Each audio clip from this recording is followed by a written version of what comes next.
बिस्मिल्लाहिर्रहमानिर्रहीम। अस्सलामु अलैकुम। इस्लामी इबरतनाक कहानियों नूर ए हिकायत में आपका खुशामदीद है। में इतनी प्यारे दोस्तों, आज हम आपको नेक हाफिज कुरान लड़की का एक ऐसा वाकया सुनाने वाले हैं जिसे सुनकर आप चिढ़ने लगेंगे। क्योंकि जब इस हाफिज कुरान लड़की की वफात हुई तो उसको दफनाने के लिए जब लोग कब्र खोदने के लिए कब्रिस्तान गए और कब्र खोदने लगे, मगर इस हाफिज कुरान लड़की की कब्र से कुछ ऐसा शर्मनाक और भयानक मामला पेश आया जिसे देखकर लोग हैरान और परेशान रह गए। आखिर वह हाफिज कुरान लड़की ऐसा कौन सा गुनाह किया करती थी जिस गुनाह को करने से उस पर इतना भयानक और शर्मनाक अजाब नाजिल हुआ? क्योंकि वह एक हाफिज कुरान और नेक परहेजगार लड़की थी, फिर भी अल्लाह का ऐसा अजाब क्यों नाजिल हुआ? इस मुकम्मल कहानी को जानने के लिए हमारे साथ आखिर तक रहिएगा, तभी आपको पूरी कहानी समझ में आएगी। अब्दुल रहीम फज्र की नमाज अदा करने के बाद सुबह सुबह कब्रिस्तान की तरफ जाने लगा, क्योंकि अब्दुल रहीम एक गोरखन था। गोरखन कब्र खोदने वाले शख्स को कहते हैं। इस इलाके में जितने भी लोगों के इंतकाल होता, सबकी कब्र अब्दुल रहीम ही खोदा करता था। हर बार की तरह अब्दुल रहीम को खबर मिल चुकी थी कि मोहल्ले में एक जवान लड़की की वफात हुई है। अब्दुल रहीम कब्र खोदने के लिए अपने साजो सामान लेकर घर से निकल पड़ा, मगर अब्दुल रहीम जब कब्रिस्तान पहुंचे और बताई हुई जगह पर कब्र खोदने के लिए गया तो उसे अजीब सा महसूस हुआ। अब्दुल रहीम को ऐसा लग रहा था जैसे कोई अनहोनी होने वाली है। इसे अपने वजूद में एक अजीब सी सनसनी महसूस हुई। ऐसा लग रहा था जैसे पैरों पर भारी पत्थर रख दिए गए हों। अब्दुल रहीम को गुजरते ही बता दिया गया था कि एक हाफिज कुरान लड़की की वफात हो चुकी है। इसीलिए मैयत के घर वालों ने कहा था कि जल्दी जल्दी कब्र को खोद देना, ताकि दफन में किसी तरह की देरी ना हो। गोरखन की उम्र 35 से 40 साल थी। जब इस नौजवान लड़की की मौत की खबर सुनी तो अब्दुल रहीम इन्ना लिल्लाही व इन्ना इलैही राजिऊन पढ़ने लगा और कहने लगा कि मेरे परवरदिगार, मुझे यकीन है कि यह तेरी बहुत ही नेक बंदी होगी। मैं खुशनसीब हूं कि एक नेक मैयत, एक हाफिज कुरान लड़की की कब्र को अपने हाथों से खोदूंगा। बस इस नेकी के बदले मेरे गुनाहों को माफ कर देना जो मैंने जाने अनजाने में किए हों। अब्दुल रहीम अपना काम करने लगा, यानी कब्र खोदने लगा। मगर जो बात उसे अजीब लग रही थी वह उसके दिल की बेचैनी थी। आज से पहले जब कभी भी वह कब्र खोदने के लिए जाता था तो इस तरह का कुछ भी महसूस नहीं होता था। अब्दुल रहीम का कदम बारी हो चुका था। अब्दुल रहीम यही सोच रहा था कि पहले भी इसने इस कब्रिस्तान में सैकड़ों कब्रें खोदी थीं, लेकिन उसे जमीन पहले से ज्यादा सख्त महसूस होने लगी थी। कई मर्तबा उसने औजार मारे, लेकिन पत्थर ही पत्थर निकलकर सामने आ रहे थे। अब्दुल रहीम यही समझ रहा था कि शायद यह जमीन पत्थरेली है। इसलिए अब्दुल रहीम ने सोचा कि थोड़ी दूसरी जगह पर कब्र खोदते हैं, शायद वहां पर पत्थर ना हो। लेकिन जैसे ही दूसरी जानिब से कब्र खोदना शुरू की तो उसके सामने ऐसा मंजर आया जिसे देखकर अब्दुल रहीम पसीना पसीना हो गया। अपनी आस्तीन से माथे पर आया पसीना साफ करने लगा और सोचने लगा कि या अल्लाह, यह क्या है? मेरी कुछ भी समझ में नहीं आ रहा है। इस कब्रिस्तान में सैकड़ों कब्र आज से पहले खोद चुका हूं, लेकिन आज से पहले कभी भी इस तरह का मंजर मैंने नहीं देखा। अब्दुल रहीम घबराने लगा। घबराहट के मारे दिल की धड़कन तेज महसूस हो चुकी थी, मगर गहरी सांस लेता रहा और वहीं एक जगह बैठ गया और पसीना साफ करने लगा। यही सब करते करते अब्दुल रहीम को काफी वक्त गुजर गया था, मगर इतने में इस हाफिज कुरान लड़की का जनाजा कब्रिस्तान में दाखिल होता दिखाई दिया। तारीख का शायद ये पहला जनाजा था जिसमें मर्दों से ज्यादा 6 साल से लेकर 13 साल के बच्चे शरीक थे। सबकी आंखें रो रो कर सुर्ख हो चुकी थी। कलमा शहादत उनके लबों पर बुलंद हो रहा था। सब रो रो कर यही कहते थे कि अल्लाह तुम्हारी मंजिलों को आसान कर दे। इस नेक लड़की की वफात हुई तो पूरे इलाके के बच्चे जनाजे को कंधा देते हुए कब्रिस्तान की तरफ आ रहे थे। यूं लगता था कि जैसे इन बच्चों का बहुत ही करीबी रिश्तेदार उनसे जुदा हो चुका था। जब लोग पूछने के लिए आगे बढ़े तो यह बात सामने आई कि लड़की हाफिजे कुरान थी। इन सभी बच्चों को कुरान पाक पढ़ाया करती थी। अपने उस्ताद के मोहब्बत की खातिर यह सब बच्चे जनाजे में शरीक हुए थे। मयत तदफीन के लिए कब्रिस्तान में दाखिल हो चुकी थी, जबकि गोरखन अब्दुल रहीम हैरत और खौफ से कब्र के पास इतने बड़े जनाजे की तादाद को आता देख रहा था। इसने बड़ों से ज्यादा बच्चों की तादाद, इतनी ज्यादा तादाद इससे पहले जनाजे की शिरकत में नहीं देखी थी। वह बच्चे यूं रो रहे थे कि जैसे उनकी सगी मां वफात पा चुकी हो। कलमा शहादत जोरो शोर से बुलंद था। जब अब्दुल रहीम की नजर कब्र पर गई तो उसको बेहद बेचैनी और घबराहट शुरू होने लगी। जिस तरह से जनाजा लाया जा रहा था, यह मालूम होता था कि जैसे यह लड़की बहुत नेक और पाक दामन हो, इससे कोई गुनाह कभी ना हुआ हो। तभी तो लड़की होकर इसके जनाजे में इतने ज्यादा लोगों ने शिरकत की थी। लेकिन जो हालात कब्र के अंदर मौजूद थे, अब्दुल रहीम घबरा चुका था और अस्तगफिरुल्लाह का विद इसके लबों पर मौजूद था। जब इस लड़की की मयत को कब्र में उतारा जाने लगा तो अचानक मट्टी हिलने लगी। यूं महसूस हुआ कि जैसे मट्टी में कुछ मौजूद हो। वहां मौजूद लोगों ने यह मंजर देखा तो सबके रंग उड़ चुके थे। और इससे पहले कि वह इस लड़की को कब्र में दफन करते, एक बहुत बड़ा काले 2 मुंह वाला सांप जमीन से बाहर निकल रहा था। वह मयत को अपना डंग मारे जा रहा था। लेकिन अगले ही पल वहां मौजूद लोगों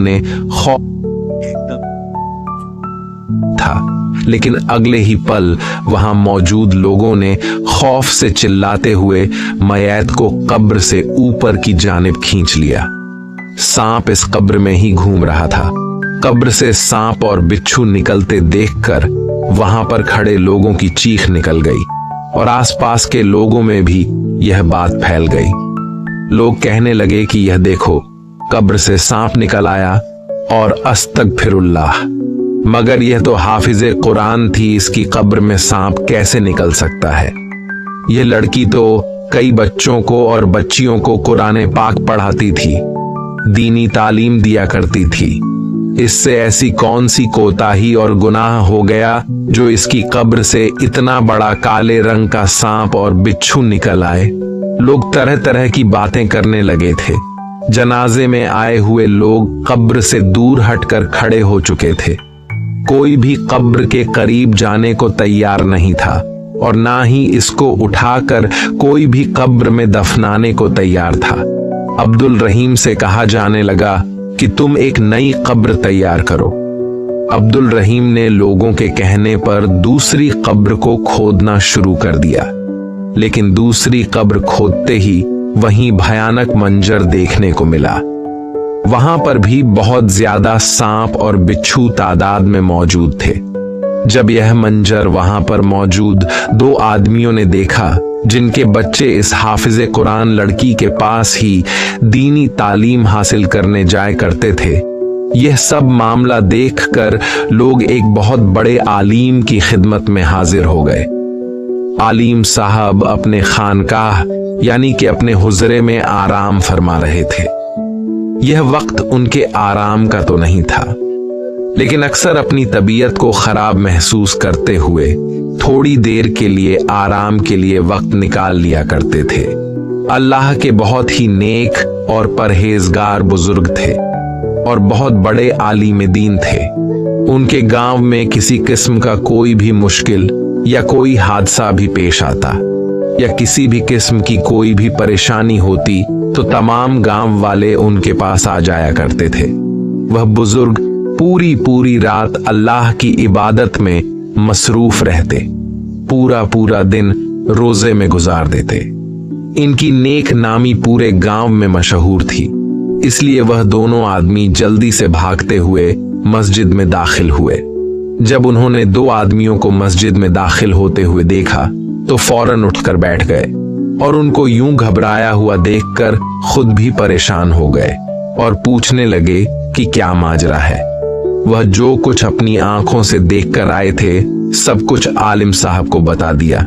उसे सुनने के बाद तो आलिम साहब की आंखें हैरत से खुल चुकी थीं।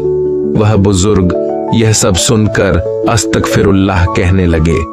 आपको बता दें कि वह अल्लाह वाले बुजुर्ग कुछ काम के सिलसिले में अपने घर गए हुए थे, इसलिए लड़की की वफात की खबर लोगों ने उन तक नहीं पहुंचाई। तभी वह बुजुर्ग कहने लगे कि मुझे भी कब्रिस्तान ले चलो। वह अल्लाह वाले इन दोनों शख्स से कहने लगे कि जब तक वह मंजर मैं अपनी आंखों से नहीं देख लूंगा मुझे इस बात पर यकीन नहीं आएगा।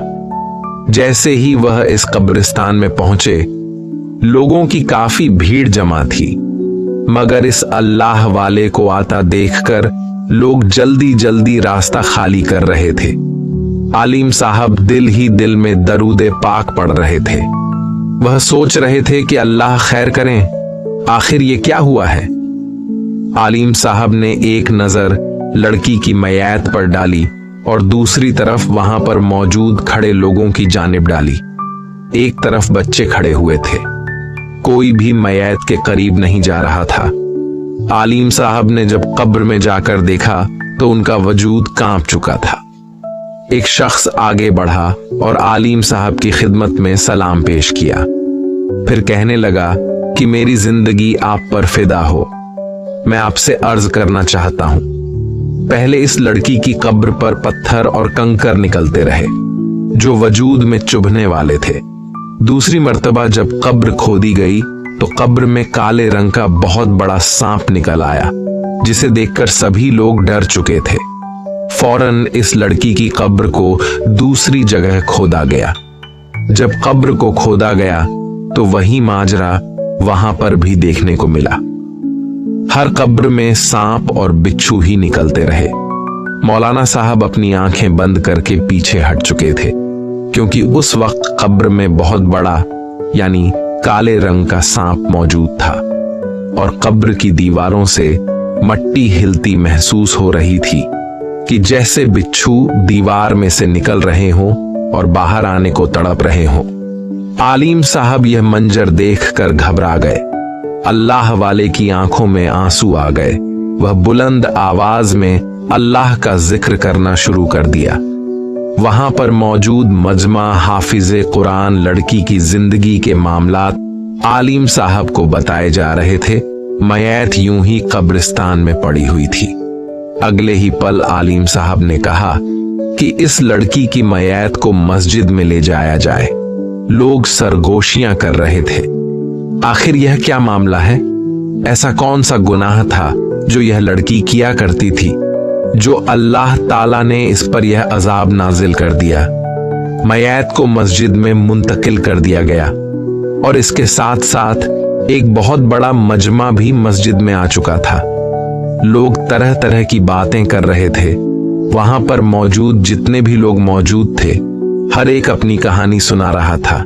कोई कहने लगा, अरे हम तो इसे बड़ा ही नेक समझते थे, हाफिजे कुरान होने के बावजूद लड़कों को अपने घर में तालीम दिया करती थी। यही वजह है कि अल्लाह ताला ने इस पर अजाब नाजिल किया है। एक शख्स बोला, ये लड़की तो नाबालिग लड़कों को तालीम दिया करती थी जिनकी उम्र 6 से 10 साल की थी। अब इसके साथ यह हुआ है, जैसे ही आलिम साहब मस्जिद में दाखिल हुए तो एकदम से बिल्कुल खामोशी से छा गई। लोग खड़े हो चुके थे।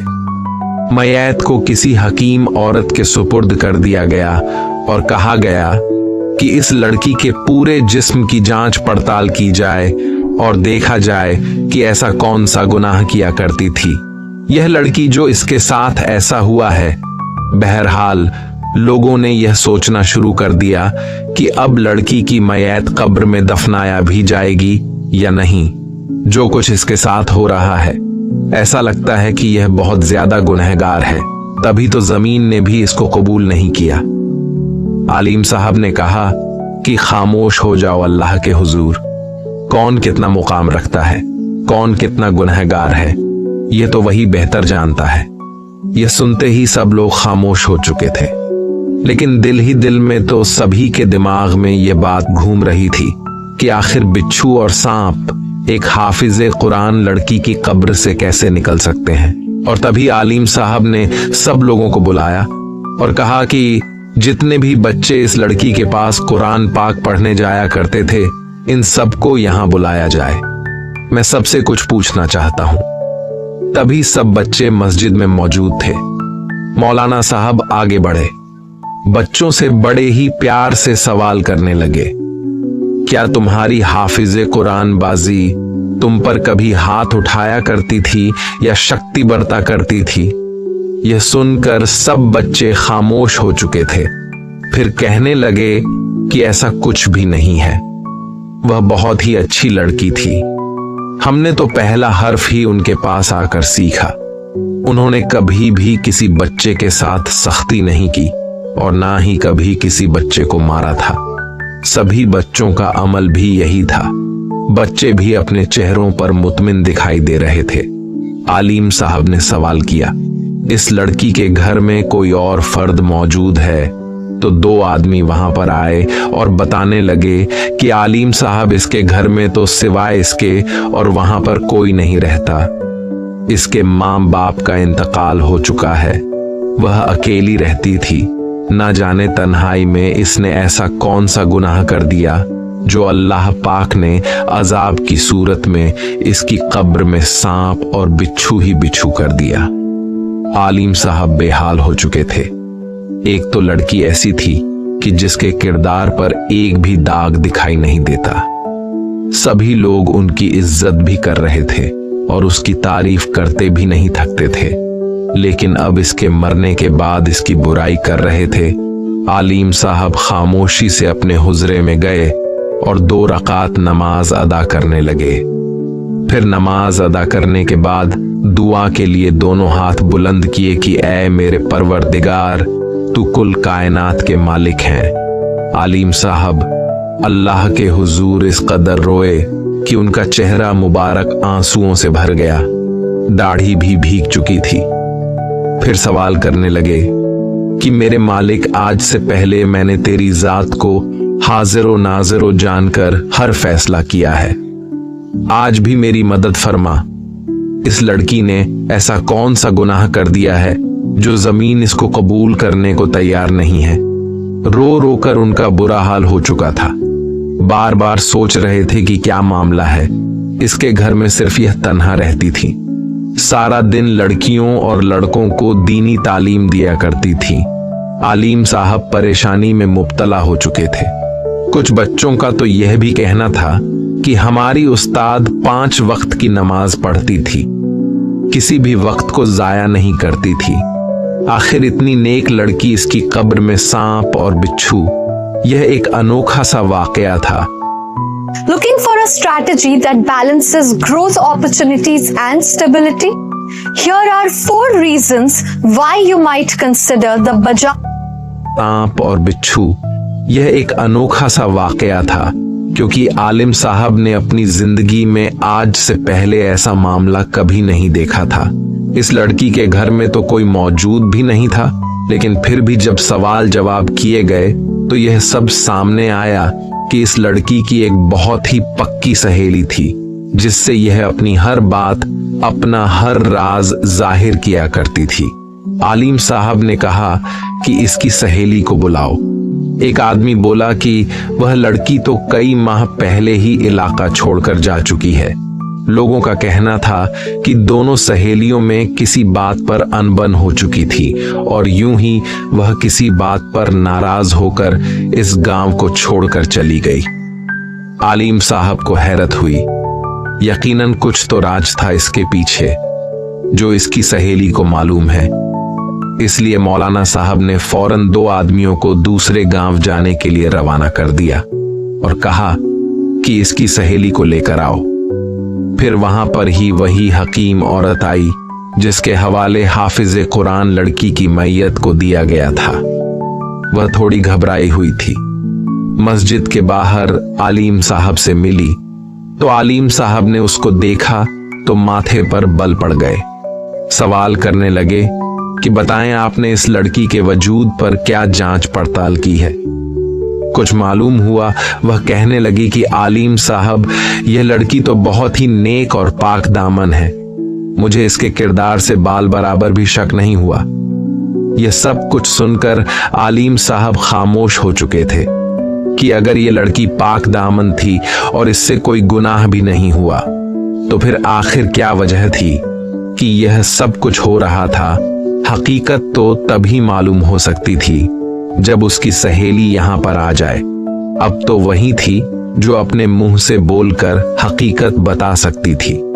कई तरह के सवाल थे जो खड़े हो रहे थे। फिर किसी ने यह कहा कि यह लड़की अकेली रहती थी तो यकीनन रात में किसी लड़के को बुलाकर उसके साथ जिना करती होगी, इसलिए इस पर यह अजाब आ रहा है। वहां पर मौजूद हर शख्स इसके किरदार पर जा रहा था। यकीनन यह लड़की जीना ही करती होगी। दिन की रोशनी में तो नेक बन जाती थी और रात को गुनाहों में डूब जाती थी। 2 दिन गुजर चुके थे लेकिन अभी तक वह आदमी इस लड़की को यानी उसकी सहेली को नहीं ला पाए थे। अजीब सी कशमकश का माहौल बना हुआ था। फिर अचानक आवाज आई कि इस लड़की की सहेली मिल चुकी है। आलिम साहब, जो कि अपने बदन में थकावट महसूस कर रहे थे, खामोश होकर एक गहरी सांस लेकर बैठे थे। यह खबर सुनते ही फौरन तेज कदमों से उठकर आगे बढ़े। लड़की सामने मौजूद थी, मुकम्मल पर्दे में थी। उसने एक बुर्का पहना हुआ था और बहुत ही कम उम्र लग रही थी।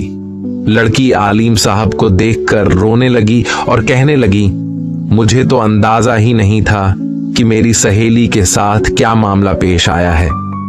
इन लोगों ने जब मुझे आकर बताया कि मेरी दोस्त खुशबू की कब्र पर यह मामला पेश आया है तो मैं तो कांप कर रह गई और फौरन से आपके पास आ गई। मैं तो कभी अपने वहम और गुमान में भी नहीं सोच सकती थी कि मेरी सहेली कभी इस तरह के अजाब में मुब्तला हो सकती है और मरने के बाद वह मर्द भी मेरी सहेली पर तबस्सरा कर रहे हैं जो खुद 10-10 जगह मुंह मारते हैं। आलिम साहब ने इस लड़की को देखा तो अगले ही लम्हे उसको कहने लगे कि तुम जानती हो ना कि हमने तुम्हें यहां पर किस मकसद के लिए बुलाया है। पूरे गांव में इस लड़की के कई तरह की अफवाहें फैल चुकी हैं। लोग कई तरह के सवाल इसकी जात पर कर रहे हैं और कहते हैं कि यह लड़की अपने गुनाहों की बदौलत इस नौबत तक पहुंची है। और यहां तक कि गोरखन ने इसकी कब्र में सांप और बिच्छू देखे। कई मर्तबा सांप को कब्र से निकालना भी चाहा, लेकिन कब्र में बैठा हुआ सांप इंतहा खौफनाक नजरों से इस मैयत को देखे जा रहा है, जैसे वहां बैठा सांप सिर्फ इस लड़की को डसना चाहता है। अल्लाह ताला का वास्ता है कि तुम हकीकत बताओ, इस लड़की ने ऐसा कौन सा गुनाह किया है। पहले तो उसकी सहेली रोने लगी, आंखों में आंसू आने लगे। फिर कहने लगी यह कोई गुनहगार नहीं थी, ना तो जिना करने वाली थी, ईमानदार लड़की थी। हाँ, लेकिन इसने एक गुनाह जरूर किया था, बहुत ही बड़ा गुनाह, जिसकी वजह से मैं इससे दूर हो चुकी थी और इसने सारे रिश्ते नाते तोड़ लिए थे, क्योंकि मैं जानती थी कि अगर मैं यहां पर रहूंगी तो एक मर्तबा फिर से मुझे इससे राब्ता जरूर करना पड़ेगा। लेकिन इस जैसी लड़की से मेरा राब्ता रखना मेरे लिए आसान नहीं था, क्योंकि मुझे मेरे माँ बाप मेरी जान से भी ज्यादा अजीज थे। आलिम साहब इसकी बातों को सुन रहे थे। फिर इस लड़की से पूछना शुरू किया गया कि तुम बताना शुरू करो, आखिर इस लड़की ने ऐसा कौन सा गुनाह किया था जिसकी बदौलत आज इसके साथ यह सब कुछ हो रहा है। इसने ऐसा क्या किया? वह लड़की कुछ देर तो खामोश रही, फिर कहने लगी कि आलिम साहब, मैं इस लड़की के पड़ोस में रहती थी। हम दोनों ने एक साथ ही कुरान मजीद हिफ्स, मगर क्योंकि इसके वालिद पहले ही वफात पा चुके थे, इसीलिए पूरे घर की जिम्मेदारी इस पर थी। घर के खराब हालात की वजह से इसने बच्चों को कुरान मजीद पढ़ाना शुरू कर दिया और एक हदिया मुकर्रर किया। कुरान पाक पढ़ने आते, हदिया दिया करते थे। अमीर घरों के बच्चे वालदैन तो सालाना उनके घर में रखवा दिया करते थे। इन दोनों माँ बेटियों का गुजर अच्छे से हो रहा था, लेकिन जैसे जैसे उम्र गुजरने लगी, इस हाफिजे कुरान लड़की की वालिदा को दौरे पड़ने लगे। वह बीमार रहने लगी। बीमारी और तेज बुखार का असर इनके दिमाग पर ऐसा हुआ कि वह पागल हो गई और उनको कुछ भी याद नहीं रहता था। बच्चों की तरह हरकतें करती थी। पहले तो मेरी सहेली अपनी माँ के लिए बहुत रोया करती थी, उनका बहुत ख्याल भी रखती थी, लेकिन आहिस्ता आहिस्ता वह अपनी माँ से नफरत करने लगी। माँ के बुलाने पर भी उनके पास नहीं जाया करती थी। उनकी माँ हाजत के लिए अपनी बेटी को बुलाया करती थी तो वह काम ही नहीं करती थी। उनकी कोई बात नहीं सुनती थी, बल्कि कहती थी, मैं फलां काम कर रही हूं, इसके बाद आ जाऊंगी। माँ यूं ही बिस्तर पर पाखाना पेशाब कर देती और वह खराब हो जाता। कई कई दिन वह अपनी माँ का बिस्तर भी तब्दील नहीं करती थी। उसका दिल करता तो वह अपनी माँ को खाना दे दिया करती थी, वरना वह बेचारी भूखी प्यासी ही बैठी रहती और वह खुद बच्चों को दर्स देने में मसरूफ रहती थी। जैसे जैसे आलिम साहब इस लड़की के मुंह से यह सब कुछ सुन रहे थे, गुस्से से उनका चेहरा सुर्ख हो चुका था। कहने लगे कि यह लड़की सभी लोगों के साथ बहुत अच्छी थी, नेक काम करती थी, 5 वक्त की नमाज अदा करती थी। हर नमाज के बाद अपनी माँ के लिए दुआ करने लगी कि या अल्लाह इसे अपने पास बुला लो। अल्लाह पाक, मैं अपनी माँ की खिदमत कर करके थक चुकी हूं और ये वफात पा जाए तो अच्छा है। ये मुझे ठीक से इबादत भी नहीं करने देती, बच्चों को पढ़ाने का टाइम भी नहीं देती। ये बच्चों को पढ़ाने में रुकावट आती है, जिसकी वजह से बार बार मुझे गुस्ल करना पड़ता है। एक रोज मैं वहीं पर मौजूद थी जब उसकी माँ उससे पानी मांग रही थी। वह बेचारी बार बार इसे पानी के लिए बुला रही थी, लेकिन इसने एक न सुनी। मैंने खुद जाकर उन्हें पानी पिलाया। उसकी माँ मेरे सामने रोने लगी। उसकी आंखों में आंसू थे। वह रोते हुए मुझे अपनी बेटी की शिकायत करने लगी। लेकिन जब मेरी सहेली ने सुना तो वहां पर आई और अपनी माँ को एक जोरदार तमाचा दे मारा और गाली देने लगी। कहने लगी कि तुम्हारी खातिर मैंने अपनी जिंदगी बर्बाद कर दी है। मैंने तुम्हारे लिए क्या कुछ नहीं किया। सारी कमाई तुम्हारे इलाज पर लगा दी, फिर भी तुम मुझे बातें सुना रही हो, लोगों के सामने मुझे बदनाम कर रही हो। इतना सुनना था कि मुझसे बर्दाश्त ना हुआ। मैंने भी अपनी सहेली के मुंह पर थप्पड़ दे मारा और वहां से चली गई। इसके बाद मैं कभी भी वापस नहीं आई। मैं तो अपनी सहेली की माँ को भी अपने साथ ले जाना चाहती थी, लेकिन इसने अपनी माँ को भी मेरे साथ जाने नहीं दिया। फिर मेरे वालिद भी बहुत बड़े व्यापार थे। मैं उनके साथ दूसरे गांव में आकर रहने लगी।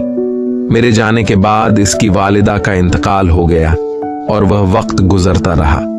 आज इसकी वालिदा के इंतकाल को ठीक 2 हफ्ते गुजर चुके हैं और आज यह लड़की भी वफात पा गई। लोगों को पता चल गया कि यह लड़की अपनी माँ के हक में बेहतर नहीं थी। माँ को गाली गलौज किया करती थी। अल्लाह ताला के तो सभी हुकूक पूरे करती थी, लेकिन जब माँ का मामला आया तो उसकी नाफरमान बन गई। माँ के हुकूक पूरे ना कर सकी। माँ के साथ इसका रवैया बहुत बुरा था। कुरान पाक में हमारा रब फरमाता है कि अपने वालदैन के सामने सर झुकाकर रहो और अपने माँ बाप को कभी उफ तक ना कहो। लेकिन यह बदबख्त लड़की यह भूल चुकी थी कि इसने कितना बड़ा गुनाह कर दिया। वहां पर मौजूद सभी लोग रोने लगे। उनकी आंखों में आंसू आ चुके थे। जाने अनजाने में ही सब लोगों ने अपने वालिद से माफी मांगी और अपने बुरे रवैये का सबको ही बहुत पछतावा था। सब लोग रोते रहे, अल्लाह ताला से माफी तलाश करते रहे। इस लड़की के लिए अल्लाह से मगफिरत की दुआ करने लगे, क्योंकि माँ की नाफरमानी का अंजाम इन लोगों ने अपनी आंखों से देख लिया था। फिर इस लड़की को जब कब्र में उतारा जाने लगा तो अभी भी एक बहुत बड़ा सांप वहां पर मौजूद था और जहरीले बिच्छू भी फन फैलाए बैठे थे। आलिम साहब कहने लगे, अब यह इसका और अल्लाह का मामला है, इसको कब्र में इसी तरह दफन कर दिया जाए। अब वह सांप इस हाफिजे कुरान लड़की के साथ ही दफन हो चुका था। प्यारे दोस्तों, एक बात हमेशा याद रखिए, मामला जितना भी संगीन हो जाए, कभी भी माँ की शान में गुस्ताखी ना करना। माँ बाप का नाफरमान ना ही दुनिया में कभी खुश रह सकता है और ना ही आखिरत में, बल्कि इबरत का निशान बन जाता है। प्यारे दोस्तों, अगर आपको इस वीडियो से सबक मिला है तो चैनल सब्सक्राइब करके अपने फैमिली के पास शेयर जरूर करें, क्योंकि उन्हें भी माँ बाप का नाफरमान का अंजाम क्या होता है पता चले, और कमेंट में अल्लाहू अकबर जरूर लिखिएगा।